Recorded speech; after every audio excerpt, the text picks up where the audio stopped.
शहरात भीषण अपघात, एसटी बसची दुचाकीला जोरदार धडक, वृद्धाचा जागीच मृत्यू।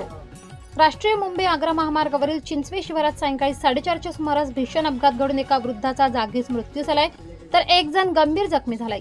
या घटनेमुळे परिसरात हळहळ व्यक्त केली जात आहे। प्राथमिक मिळालेल्या माहितीनुसार महाराष्ट्र राज्य मार्ग परिवहन महामंडळाची एसटी बस चांदवडून मालेगावकडे भरधाव वेगाने जात असताना जिओ पेट्रोल पंपासमोरील रस्त्यावरील दुभाजक ओलांडत असलेल्या MH41R4551 क्रमांकाच्या दुचाकीला जोरदार धडक दिली। धडक इतकी भीषण होती की दुचाकी अक्षरशः चक्काचूर झाली।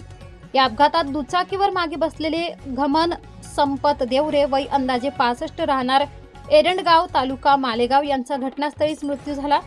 दुचाकी चालक दर्शन भाऊसाहेब देवरे हे गंभीर जखमी झाले असून त्यांना तातडीने मालेगाव येथील सुविधा हॉस्पिटलमध्ये दाखल करण्यात आले आहे। त्यांच्यावर उपचार सुरू आहेत। अपघाताची माहिती मिळताच जगद्गुरू नरेंद्राचार्यजी महाराज तसेच उमराणे येथील राहुल वाघ यांच्या रुग्णवाहिका तातडीने घटनास्थळी दाखल झाल्या। जखमींना त्वरित वैद्यकीय मदत देत पुढील उपचारासाठी मालेगाव येथे रवाना करण्यात आले। अपघातानंतर काही काळ महामार्गावरील वाहतूक ठप्प झाली होती।